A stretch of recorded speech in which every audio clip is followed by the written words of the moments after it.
오늘 본문은요, 여호수아서 5장 13절부터 15절까지 말씀입니다. 여호수아서 5장 13절에서 15절 말씀입니다.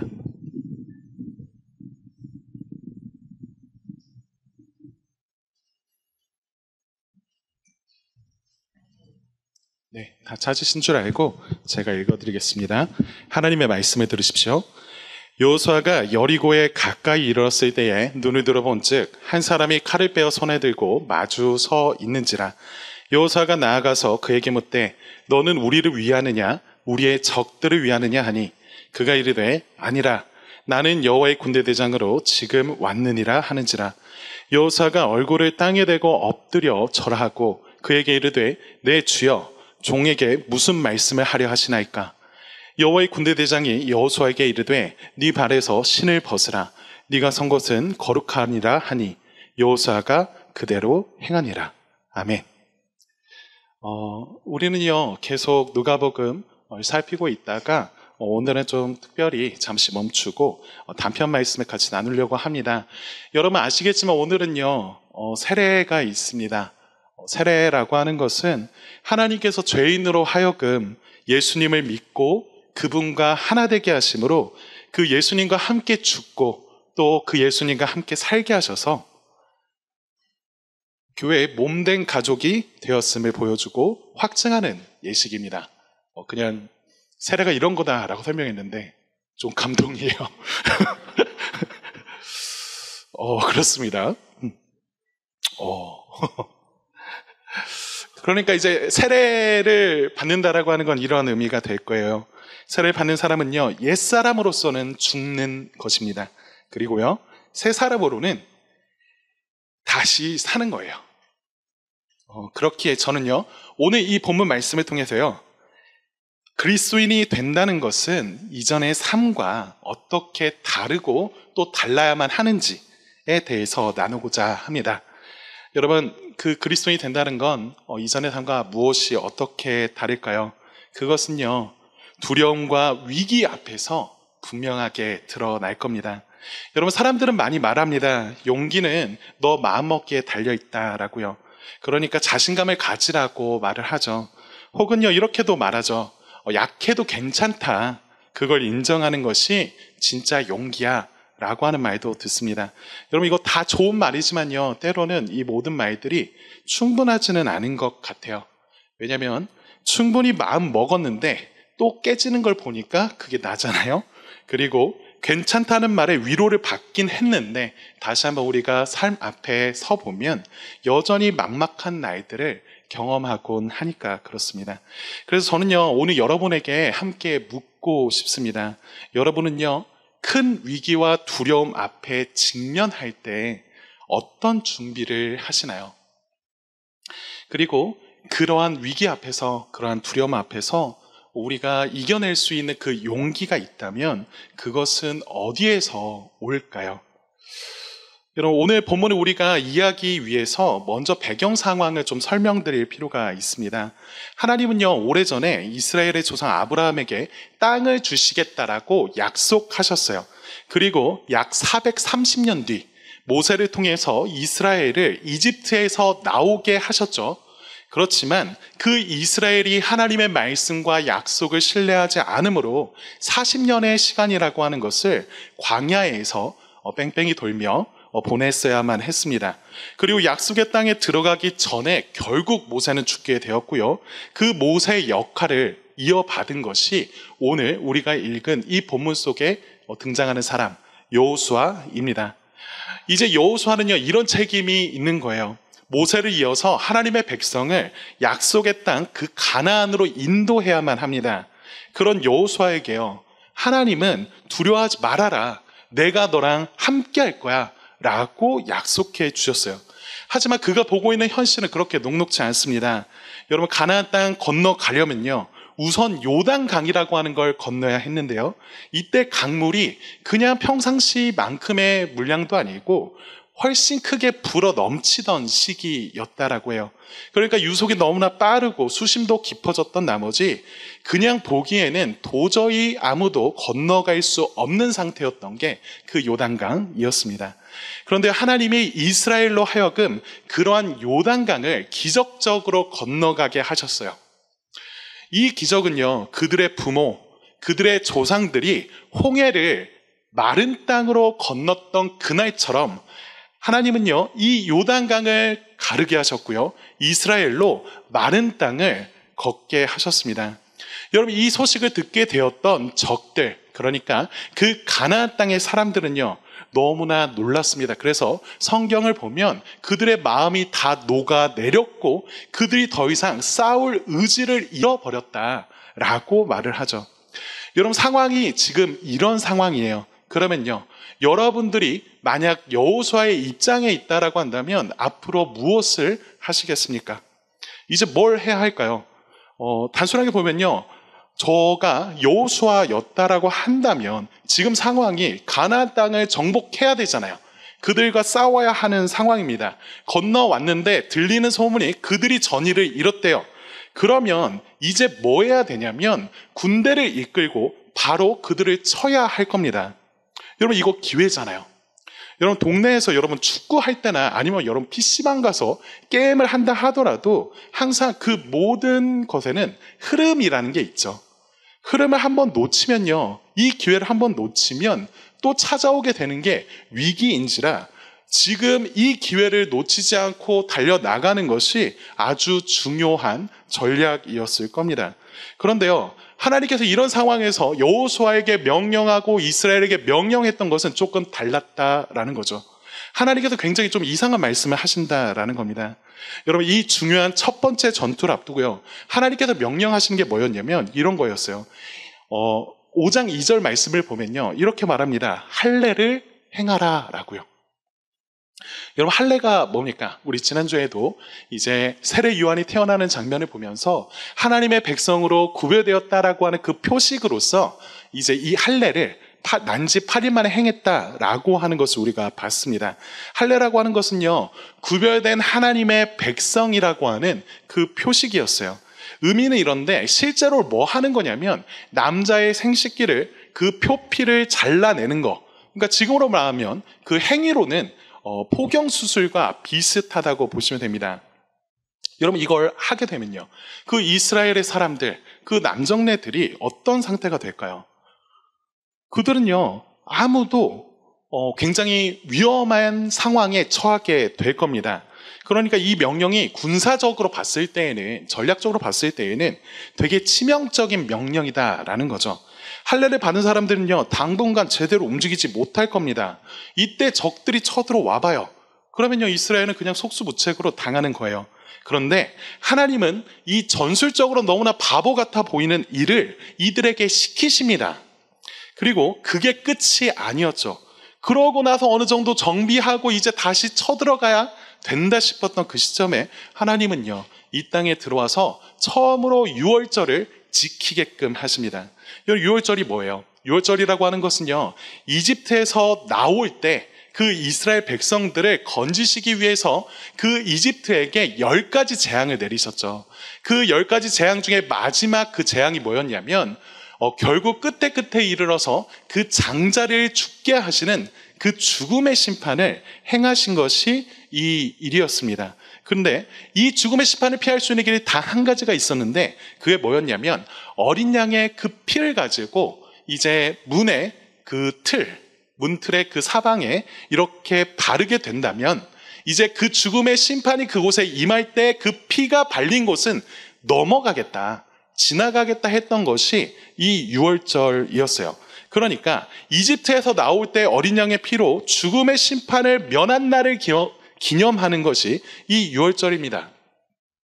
여러분, 할례라고 하는 것, 그리고 지금 유월절 식사와 유월절을 지키라고 하는 것은요, 전투 앞에서, 전쟁 앞에서 어리석어 보이는 일입니다.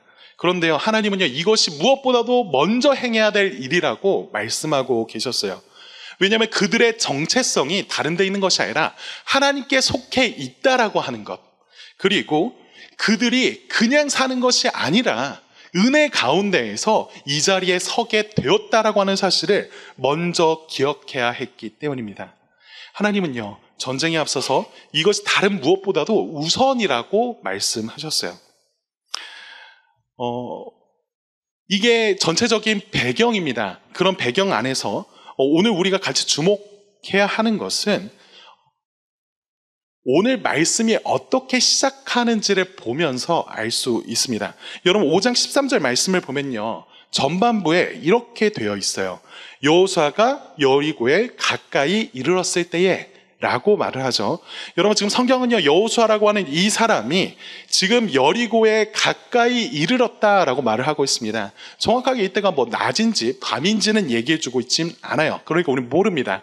다만 우리가 이런 생각을 해볼 필요가 있는 것 같아요. 여호수아가 대체 이 여리고라고 하는 곳에 왜 가까이 갔느냐라고 하는 것이죠. 여러분 요단강을 건너자 바로 코앞이 지금 적진입니다. 소문으로는요, 그들이 두려워하고 있다지만요, 이제 곧 전쟁을 치러야 되는 상황에서 이 이스라엘을 이끌어야 되는 여호수아는요, 그냥 가만히 있을 수 없었을 겁니다. 전략을 점검해야 했을지도 몰라요. 그래서 13절은요, 그가 다른 누구랑 같이 간 것도 아니라 홀로 갔다라고 말합니다. 전쟁을 앞두고 그 어깨에 달린 책임감을 우리가 상상해 볼 수 있겠죠. 가볍지가 않습니다.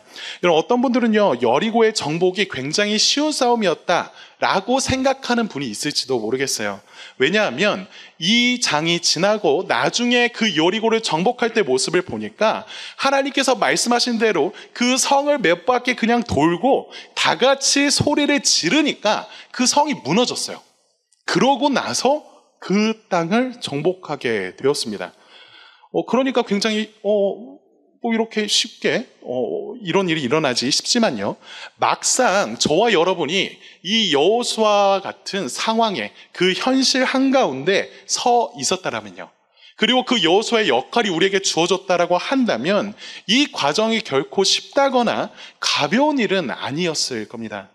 특히요, 여호수아라고 하는 사람이 이 가나안 땅을 정복하려고 할 때 이 가나안과 전쟁하려고 하는 것이 그에게 있어서 이전에 있었던 뼈아픈 트라우마 하나를 건드려요. 그게 뭐냐면 38년 전에 여호수아가 이 땅을 먼저 온 적이 있었습니다. 그날도 이 땅을 점탐하기 위해서 왔었어요. 그때 여호수아와 또 한 사람, 갈렙이라는 사람이죠.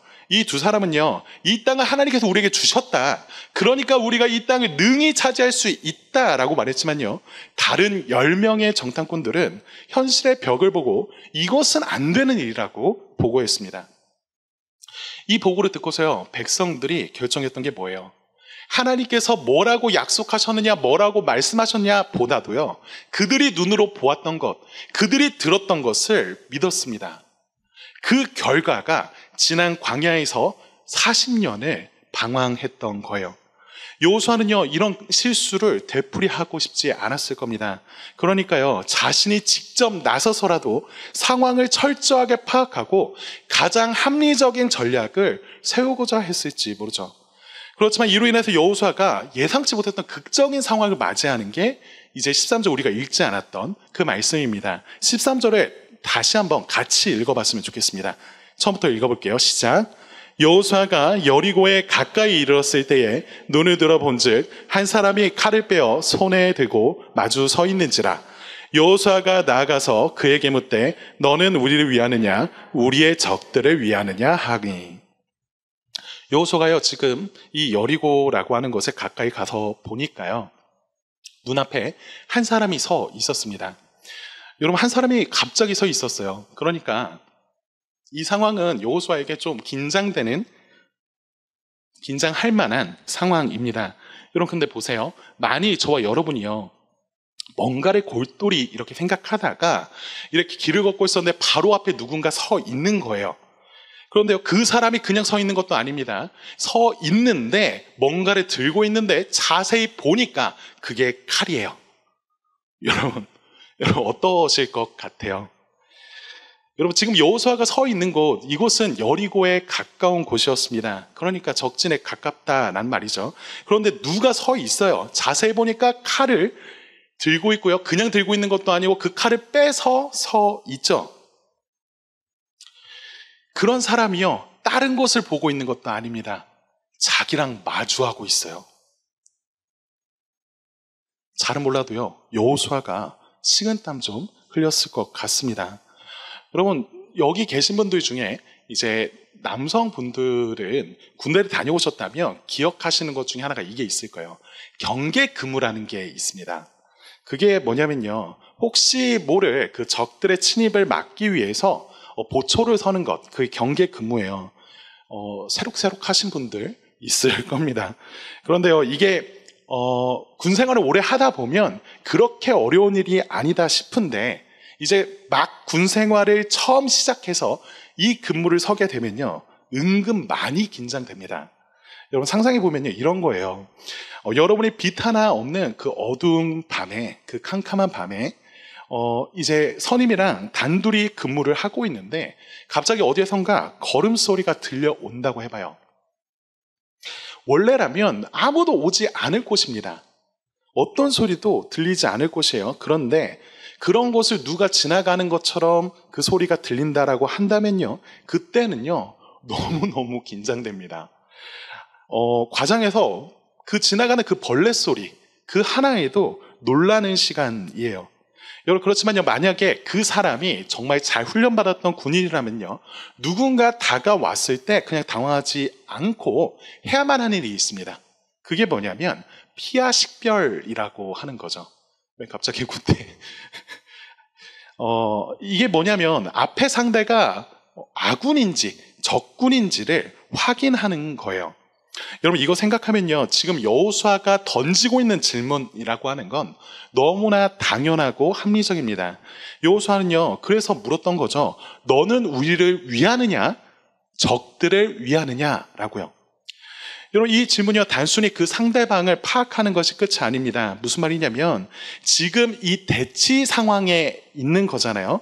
이 대치 상태에서 상대방이 아군인지 적군인지 물었어요. 그러면 상대가 나 아군이다 혹은 나 적군이다 라고 대답하는 거. 적군은 대답하지 않겠군요.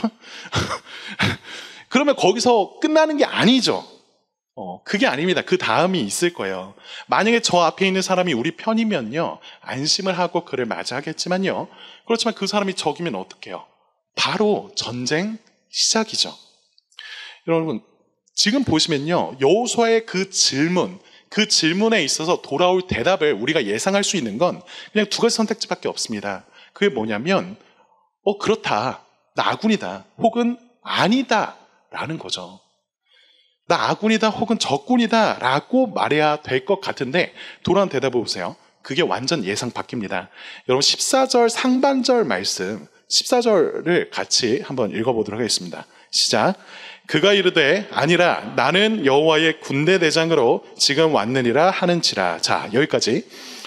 여러분, 지금 이 사람이 뭐라고 대답하고 있습니까? 이 사람은요, 아니다 라고 말하고 있어요. 여러분, 이 말이 되게 이상한 말인 겁니다. 여러분, 구약 성경에요, 히브리어 그 단어에서 부정어로 쓰는 게 크게 두 가지 용어가 있어요. 그 중에 여기 사용된 것은 아주 강하게 부정할 때 사용하는 단어예요. 그러니까 지금 이 사람은요, 그냥 아니야 라고 정도만 얘기하는 게 아닌 거죠. 진짜 이거 아니다, 결코 아니다 라고 말하는 겁니다. 여러분, 이 대화를 이해되시는지 모르겠는데 여호수아가 이렇게 물은 거죠. 너는 아군이냐 적군이냐 물으니까요, 돌아온 대답이 그거 진짜 아니야 라는 거예요. 여러분, 이게 무슨 말입니까? 그 사람은요, 이렇게 말하고 있는 거죠. 네가 했던 질문 그 둘 다 틀렸다. 너의 질문은 잘못되었다라고요. 네가 던진 그 질문이, 그 전제가 완전히 틀렸다라고 하는 겁니다. 여러분, 그리고 이어서요, 그 사람이 뭐라고 말하냐면 나는 여호와의 군대 대장이다라고 말을 해요. 여러분, 설명해 드릴게요. 그러니까 지금 이 사람이 자기가 아니다라고 하는 말은요, 여호수아의 그 질문이 잘못되었다라고 말한 거다라고 했습니다. 여러분, 뭐가 잘못되었을까요? 지금 칼을 든 사람이요, 이렇게 말하는 겁니다. 자신은 너의 편을 들려고, 누군가의 편을 들려고 온 것이 아니라고요. 여러분 생각해 보세요. 예를 들어서 판사에게 이렇게 말하는 사람은 아무도 없을 겁니다. 존경하는 재판장님, 재판장님은 원고 편입니까? 피고 편입니까? 이 질문을 재판을 받고 있는 그 사람이 하고 있다라고 한다면 이거는 해선되는 질문이 아니죠. 재판장은요, 누군가의 편을 들기 위해서 존재하는 게 아닙니다. 마찬가지로요, 여호와의 군대 대장도요, 누군가의 편을 들기 위해서 존재하는 게 아니다라는 거죠. 역할과 목적이 다릅니다. 그런데 가만 보면 우리가 힘든 일이 있을 때 하나님께 던지는 질문이 비슷할 때가 있어요. 그렇지 않나요? 나의 그 이해관계 속에서 내가 나누어 놓은 어떤 좋음과 그 나쁨이 있고요. 그 안에서 하나님을 내 편으로 끌어들이려고 하죠. 그래서 하나님이 하신다라고 하는 그 일이 내 생각에, 내가 바라보기에 나한테 유익이 된다 싶으면요, 그분은 내 편입니다. 그렇지 않으면 마치 그 하나님이 나의 적이라도 된다는 듯이 대하는 게 우리 아닌가요? 여러분, 그렇게 우리는요, 하나님은 우리의 뜻대로 움직여 줄 어떤 조력자처럼, 혹은 우리의 문제를 해결해 줄 그냥 해결사 정도로 착각하고 있는지도 몰라요. 여러분, 우리가 왜 이렇게 생각하느냐? 그것은요, 우리의 마음속의 전제가 잘못되어 있기 때문입니다. 여러분, 우리는요, 우리의 인생의 주인이 나라고 생각해요. 내 삶의 대장은 나여야만 한다라고 생각을 합니다. 여러분, 그런데요, 자신의 여호와의 군대 대장이다 라고 소개한 이 사람은요, 말하는 거예요. 아니다. 그 전제 틀렸다. 나는 누군가의 편이 되기 위해서 온 것이 아니다. 나는 조력자가 아니다. 대장은 너가 아니라 나다. 나는 여호와의 군대 대장이다 라고 말하는 거죠. 여러분, 이것이 우리가 갖고 있는 잘못된 전제입니다. 그런데 우리가 여기서 또 하나 주목해야 될 게 있다면 이 말을 하고 있는 이 사람의 정체가 대체 뭐냐라는 걸 겁니다. 자기를 군대 대장이다, 여호와의 군대 대장이라고 밝혔던 이 사람의 정체. 여러분, 14절 아까 전에 읽다가 말았는데요, 다시 한번 14절 함께 읽어봤으면 좋겠습니다. 14절 읽겠습니다. 시작. 그가 이르되 아니라 나는 여호와의 군대 대장으로 지금 왔느니라 하는지라. 여호수아가 얼굴을 땅에 대고 엎드려 절하고 그에게 이르되 내 주여 종에게 무슨 말씀을 하려 하시나이까. 자, 아까 말했던 대로 아니다, 나는 여호와의 군대 대장으로 지금 왔느니라 라고 말하였고요. 그러니까 여호수아가 지금 뭘 해요? 여호수아의 반응은 뜻밖에도요, 그는요 곧바로 엎드려서 절을 합니다. 그리고서 그 대상에게 말을 하고 있어요. 이렇게 말해요. 내 주여, 종에게 무슨 말씀을 하려 하십니까? 여러분, 여호수아가 자신을 종이라고 하면서 뭐든지 말씀해 주십시오, 말씀만 하시면 내가 다 듣겠습니다 라고 말하고 있습니다. 여러분, 대체 이분이 누구시길래, 이 앞에 칼을 든 자가 누구이길래 여호수아가 이렇게 쩔쩔맬까요? 여러분, 여러분이 보기에 이분 어떤 분 같습니까? 이미 답을 알고 계신 분도 있겠지만요, 성경학자들은요, 이분에 대해서 오랫동안 논쟁해 왔어요. 이 사람은 대체 누구냐 했을 때 크게 세 가지의 가능성을 말합니다. 첫 번째 가능성은 이런 거예요. 그가 특별한 임무를 받고 이곳에 온 천사 아니냐라는 거죠. 성경을 보면요, 하나님의 천사가 전쟁을 하는 것, 혹은 싸우러 오는 그 이야기들을 우리가 종종 발견합니다. 그런 경우처럼 지금 이 여호와의 군대 대장이 특별한 임무를 받고서 온 천사 아니냐라고 우리가 생각할 수 있어요. 그런데 두 번째 가능성이 있습니다. 이게 뭐냐면 하나님께서 직접 나타나신 거 아니냐라는 거죠. 여러분, 출애굽기 보면요, 홍해를 건너고 나서요, 모세와 이스라엘 백성들이 찬양하면서 노래하는 장면이 나옵니다. 그 장면을 보면요, 그 가사 안에 이런 내용이 나와요. 하나님은 우리의 용사이시다 라고 말합니다. 여러분, 이 표현 보면요, 여기 나타난 군대 대장 누구 같아요? 용사이신 하나님처럼 보이잖아요. 그러니까 이분은 하나님께서 직접 지금 나타나셔서 일하고 계신 거다 라고 사람들은 생각합니다. 그리고 마지막 세 번째 가능성이 있어요. 그게 뭐냐면 이런 겁니다. 이분은 그냥 천사가 아니다, 그냥 하나님도 아니다. 이분은 성자 하나님, 예수님이시다 라고 하는 거죠. 여러분, 왜 그렇게 생각하냐면요, 지금 여호수아가 하고 있는 행동 때문에 그렇습니다. 여호수아는요, 지금 이 존재 앞에서 엎드려서 절하고 경배합니다. 여러분, 그런데 성경 다른 부분들 보면요, 천사라고 한다면 천사는 자기를 경배하는 그 장면을 마주했을 때 그거 아니다라고 말하면서 거절해요. 대표적인 게 요한계시록 22장 8절과 9절 말씀입니다. 제가 읽어드릴게요.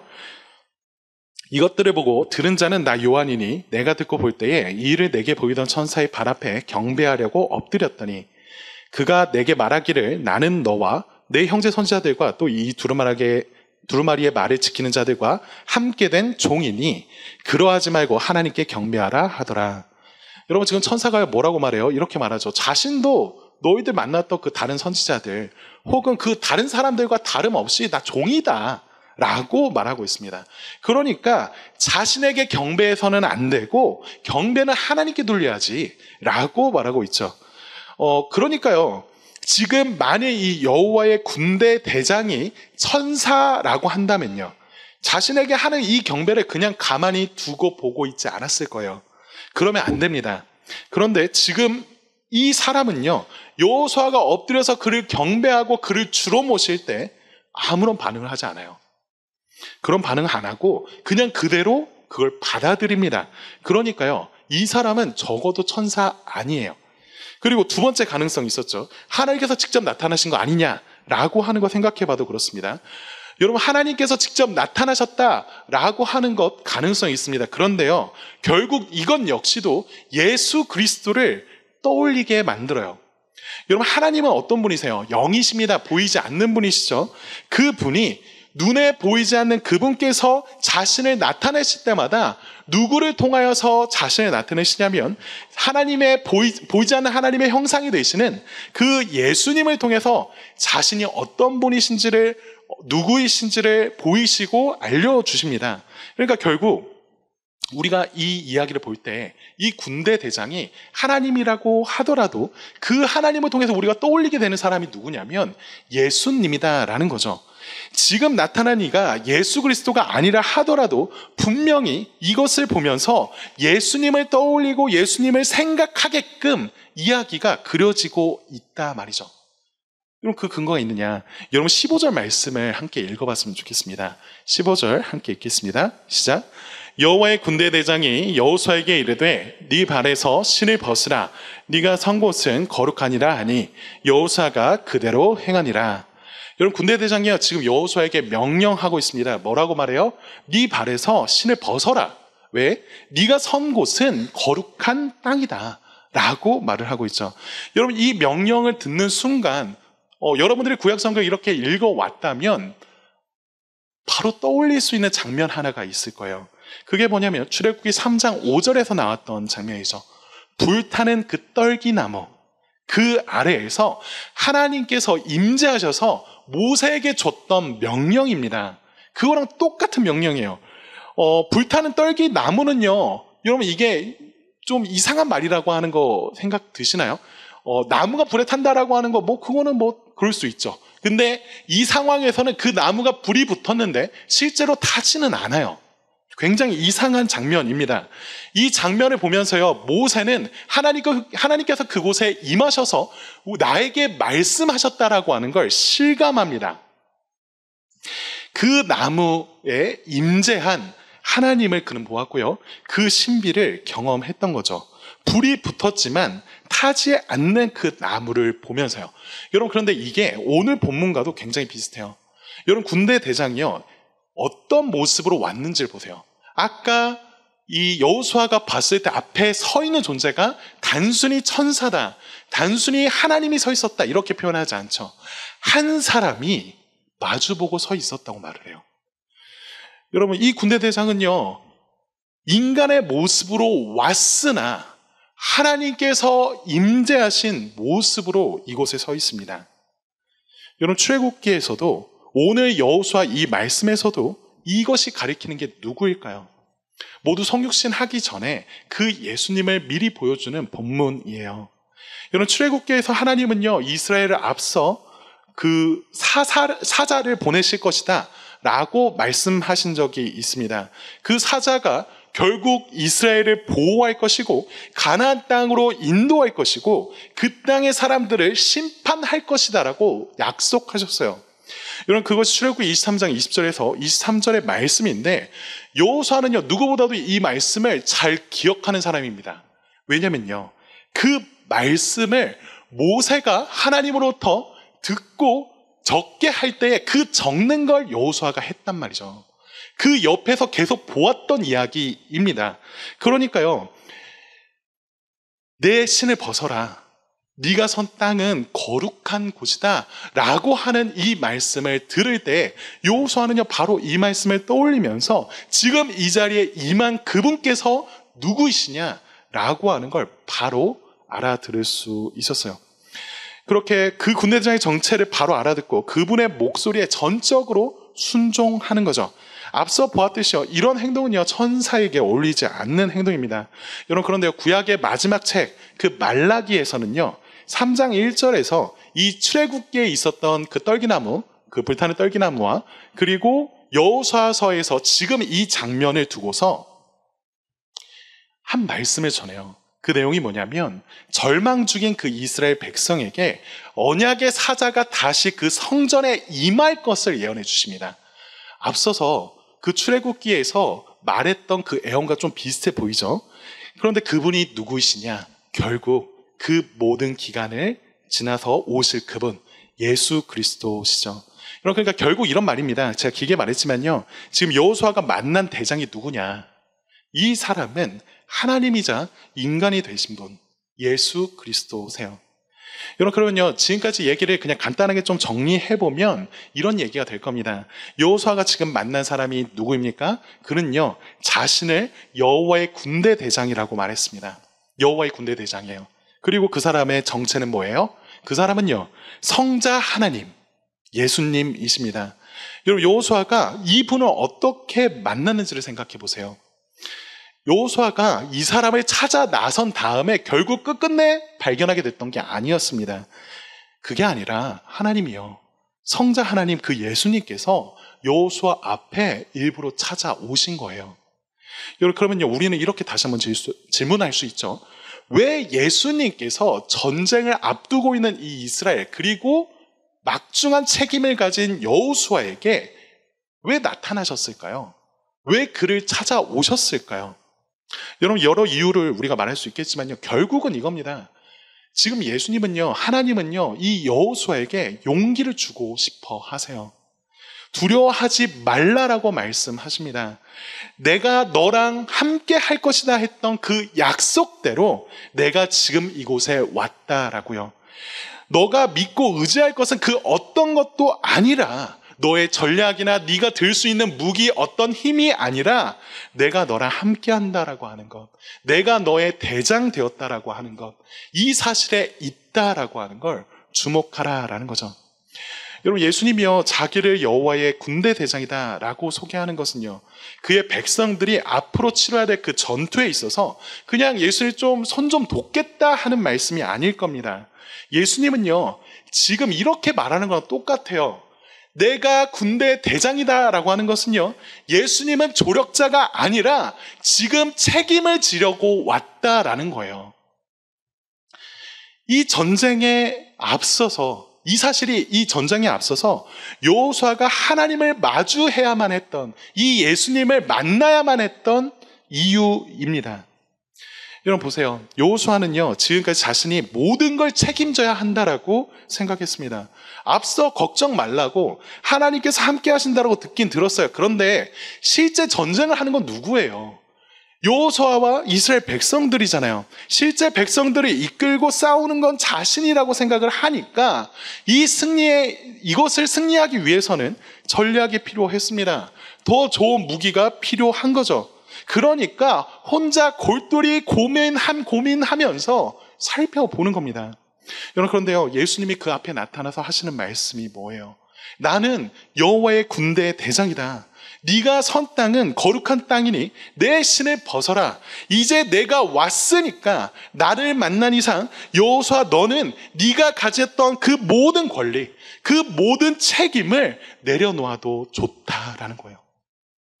이제 그 모든 거 내려놓고 나를 따르라 라는 말이죠. 여러분, 예수님이 어떤 분이신지 우리가 잘 모른다면요, 그리고 우리 자신이 여전히 우리의 삶의 주인 되어서 대장 되어서 살길 원하는 사람에게는요, 이거 굉장히 바보 같습니다. 멍청한 일 같아 보일 수 있어요. 지금 적군이 코앞이고 전쟁 치러야 하는데 기껏 가지고 있었던 그 지위 내려놓는다는 거, 무기를 내려놓는다고 하는 건 진짜 바보나 하는 짓이잖아요. 여러분, 그런데 생각해 보십시오. 만일 우리가 누군가를 알게 되었는데 그 사람을 알면 알수록 너무 대단한 사람인 거예요. 그냥 대단한 정도가 아니라 위대합니다. 너무 탁월하다 못해 위대해요. 어떻게 이런 존재가 있을 수 있나 싶어 아주 감탄이 절로 나와요. 여러분, 예를 들어서 저는 주식을 잘 모르지만요, 이런 예를 들어서 죄송해요. 그렇지만 주식의 정말 마스터, 손 대는 것마다 실패하지 않아. 모든 것이 백발백중에 항상 상향인 어떤 사람을 여러분이 알게 되었다고 해봐요. 처음엔 구란 줄 알고, 처음엔 거짓말인 줄 알고 계속 살피고 따졌는데 한 번도 틀리거나 지는 법이 없는 사람이에요. 그러면요, 그 사람이 주는 정보 여러분 듣겠어요, 안 듣겠어요? 여러분 귀 기울이겠어요, 안 기울이겠습니까? 당연하죠. 이거 들어야 합니다. 여러분, 많이 저와 여러분이 그런 분을 만나잖아요. 기꺼이 저와 여러분이 갖고 있었던 시간, 우리가 가지고 있는 것 다 싸들고 억지로가 아니라 자발적으로 내놓고 따라다닐 거예요. 여러분, 이거 너무 당연하지 않나요? 여러분, 이게 너무 소물 같은 예시였지만요, 여러분, 우리가 겪고 있는 어떤 두려움, 그리고 우리가 겪게 될 수많은 도전과 그 어려움 앞에서, 위기의 상황 속에서 우리가 필요로 하는 것도 마찬가지입니다. 우리에게 필요한 것은요, 다른 게 아니에요. 더 좋은 전략, 더 좋은 정보, 더 좋은 무기, 그것을 취하는 것은요, 남들보다 지금 조금 더 유리한 자리에 우리를 서게 만들어줄 수는 있습니다. 그렇지만요, 그걸로 정말 충분해요? 아니죠. 여러분, 솔직히 고백하자면 저는 말하자면 어떤 한 부부의 아들입니다. 그리고 한 아내의 남편이자 한 가정의 가장이에요. 이전에는요, 그냥 아는 거 막 나불거리면서 사람들 힘들게 했던 신학생 나불행이었는데, 이제는요, 이 신촌 캠퍼스와 여러분의 영혼을 함께 섬겨야 되는 책임 있는 자리에 서게 된 목사가 되었어요. 여러분, 여기에서 제 과거에 대해서 아는 몇몇 분이 있다는 걸 압니다. 제 20대 시절을 같이 보냈던 사람들이 있어요.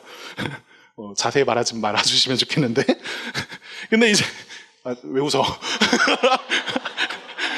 제 그 20대나, 제가 이 시간교회에서 처음 사역을 시작하게 되었을 때, 여러분, 제가 그때를 다시 떠올리면요, 끔찍합니다. 아는 거 쥐뿔도 없으면서, 그냥 다 겨우겨우 때우는 식으로 그 시간들을 보냈던 것 같아요. 그때 비하면요, 지금은 어때요? 많이 성장했습니다. 여러분, 보기 어떨지 몰라도 그때 비하면 엄청 성장했어요. 여유도 조금 생긴 것 같습니다. 그렇지만요, 저는 여전히 모르겠는 부분이 있어요. 점점 약해져가는 그 부분이 볼 때요, 우리 가정의 그 앞날을 생각할 때, 그리고 매주마다 예수님 안 와닿는다. 말씀 들어도 잘 모르겠다 하는 여러분 마주할 때요. 내가 진짜 이걸 감당할 수 있어서 이 자리에 있는 건가? 라고 하는 생각이 들어요. 솔직히 조금 무섭습니다. 여러분 아시는지 모르겠지만 매주일 저녁마다 한 분이 저에게 전화를 하세요. 누구인지는 밝히지 않을게요. 지금 잘 쉬고 계신 분이신데 이분이 전화를 매일 주일 저녁마다 하셔가지고 여러분의 안부를 물으십니다. 그래가지고 이제 이런 식으로 항상 물으세요. 딱 4글자, 별일 없죠? 라고 물어보세요. 여러분, 이게 제가 불편하다고 지금 말하고 있는 거 아닙니다. 어디 가서 제가 이런 말 했다라고 하시면 안 돼요. 그런데요, 이 말을 들을 때 제 마음에 걸리는 게 하나가 있는 거예요. 그게 뭐냐면, 내가 지금 이 별일 없냐라고 하는 질문 앞에서 진짜 내가 맡은 바, 내가 하고 있는 책임, 그 임무를 다 하고 있는 게 맞는지 잘 모르겠다라는 거죠. 여러분, 이때 이런 저에게 필요한 게 있다면 그게 뭘까요? 그거는요, 제가 조금 더 유능한 리더가 되는 거, 조금 더 탁월한 설교자가 되는 거, 더 따뜻하고 좋은 사람이 되는 거 필요하죠. 중요합니다. 여러분 열심히 기도해 주십시오. 그런데요, 이게 다가 아니에요. 제게 지금 필요한 게 있다면요, 이 모든 일에 있어서 책임져 주시는 분, 우리의 대장 되시는 분을 만나는 일이 필요합니다. 제가 이 설교의 자리에 올라와서 여러분들과 말씀을 나누기 전에 제가 이분을 만나지 못하면요, 이분 앞에 서서 이 모든 것에 대한 책임과 이 모든 것에 대한 지휘권이 내게 있는 것이 아니라 당신에게 있습니다 라고 하지 못하면요, 안 돼요. 여러분, 이게 그냥 저만의 얘기가 아닐 겁니다. 여러분이요, 오늘을 살아내는 그 자리, 여러분들이 갖고 있는 수 가지의 그 역할들 앞에서도 마찬가지일 거예요. 여러분, 우리가 성장할 필요가 없다는 말 아니죠. 성장해야 합니다. 하지만요, 우리에게 필요한 건 그냥 그 정도가 아니다라는 거죠. 여러분, 여호수아를 보십시오. 여호수아는요, 어떻게 대장 되시는 그 예수님을 만나는 겁니까? 어디로 가야 이 예수님을 만날 수 있을까요? 여러분, 아까 말했죠. 그는요, 하나님을 찾았고 그 하나님을 발견하게 되었던 것이 아닙니다. 그가 뭔가 대단한 예배를 드렸기 때문에 그분을 만났던 게 아니에요. 그 예수님께서 먼저 그 여호수아를 찾아오셨고 그를 와 함께 하셨습니다. 앞서 하나님께서 말씀하신 대로 두려워하지 말아라, 내가 너랑 함께 하겠다라고 하는 그 말씀을 이루시기 위해서요, 하나님이신 그분이 이 땅에 찾아오셨어요. 여러분, 하나님께서 서신 그곳, 하나님께서 우리와 함께 하신다라고 하는 그곳이야말로 거룩한 땅입니다. 왜요? 하나님이 계시기 때문이죠. 여러분 보세요. 지금 말씀드렸던 것처럼 지극히 너무 평범해 보이는 그 여리고에 가까운 그 땅도요, 하나님 계시니까요, 거룩한 땅이 되었습니다. 그렇다면요, 저와 여러분의 볼품없는 마음, 당당하기보다 늘 염려하고 불안해하며 별 볼 일 없어 보이는 우리의 그 삶도요, 하나님이 찾아오셔서 우리와 함께 하신다라고 하면요, 달라지죠. 여러분, 우리가요, 직면해야 될 가장 어려운 전쟁과 씨름이 있다면 그것은 결국 우리 마음 안에 있는 죄와의 싸움일 겁니다. 죄는요, 끊임없이 우리를 더럽혀요. 하나님에게로부터 멀어지게 만들죠. 그렇지만요, 저와 여러분이 우리를 찾아오사 우리를 만나시기 위해서 이 땅 가운데 오신 그 예수 그리스도를요, 주와 구주로 믿고 그 안에 거한다면요, 저와 여러분은요, 이 모든 두려움을 이길 용기를 얻게 될 겁니다. 여러분, 결론이에요. 왜 그럴까요? 여러분, 우리가 오늘 처음 읽었던 그 말씀의 첫 장면으로 돌아가 보면요, 여호수아가 마주하게 됐던 그 사람, 그 하나님, 그 여호와의 군대 대장이 뭐 하고 있는지를 한번 생각해 봤으면 좋겠어요. 그분은요, 그를 마주 서고서 뭘 하고 있었습니까? 칼을 빼들고 서 있었습니다. 여러분, 성경에서 여호와의 사자가 칼을 빼들고 나타난다, 이거는 심각한 거예요. 항상 그때마다 하나님의 심판이 임했습니다. 여러분, 거짓 선지자 그 발람과 나귀 이야기 혹시 아세요? 그 이야기에서도 이제 천사가 나타나서 칼을 빼들고 있죠. 그러니까 이제 못 가게 되는 상황, 여러분 아실 겁니다. 그때도 심판을 위해서 오셨고요. 그리고 다윗이 하나님을 의지하지 않고 자신의 군사력을 과시하고 확인하고자 인구 조사를 한 적이 있어요. 그러고 나서 칼을 든 그 천사가 그에게 찾아오는 것을 이스라엘이 목도합니다. 여러분, 그때마다 여호와의 사자가 칼을 빼어 들었다라고 하는 거 너무나 분명한 의도죠. 심판하겠다라는 거예요. 여러분, 그 심판의 칼이요, 지금 여호수아를 마주하여 서 있습니다. 그런데요, 우리가 보게 되는 결과가 어떻습니까? 그 심판의 칼이 여호수아에게 휘둘러지지 않아요. 그럼 왜일까요? 여호수아가요, 다른 사람과 다르게 당당하고 괜찮은 사람이었기 때문이 아니죠. 그렇지 않습니다. 여러분, 그 답은요, 이 땅 가운데 오사 그 하나님의 가장 거룩한 땅이 된 그곳, 갈보리의 십자가에 있습니다. 여러분, 갈보리 십자가 한번 생각해 보세요. 세상에서 그보다 더 거룩하고 아름다운 곳은 없습니다. 비참히 피 흘리면서 죽어가는 그 자리, 그 저주의 나무에 욕 먹어가면서 매달려 계신 그 분을 생각해 보세요. 여러분, 우리의 진짜 대장 되시는 분, 우리를 끝까지 책임지기 원하시는 이 예수님은요, 우리로 하나님과 함께하며 그분 안에서 안식하게 하고자 그 진노의 칼을요, 우리를 향하여서 들지 않으시고 자신을 향하여 휘두르셨습니다. 그분이 우리의 대장 되기 원하셔서 이 땅 가운데 오셔서 하신 일은요, 자신이 가지고 있었던 그 모든 권리를 포기하시는 거였고요, 그로 말미암아 우리를 사신 거였죠. 여러분, 우리의 대장 된다라고 하는 게 뭐 얼마나 대단한 거라고 그럴까요? 여러분, 기억했으면 좋겠습니다. 우리가요, 만일 두려워하고 있다라면요, 그것은 우리 자신이 대장되고 그 예수님, 그 하나님이 우리의 조력자가 되기를 원하기 때문입니다. 우리가 용기를 원한다면요, 그 분이 누구이신지를 보고 나에게 말씀하여 주십시오 라고 말해 보십시오. 부활하신 예수님은요, 제자들에게 나타나셔서 세례를 베풀라고 하시고 이렇게 말씀하셨습니다. 마태복음 28장 20절이에요. 볼지어다 내가 세상 끝날까지 너희와 항상 함께 있으리라. 여러분, 이 예수 그리스도께로 오십시오.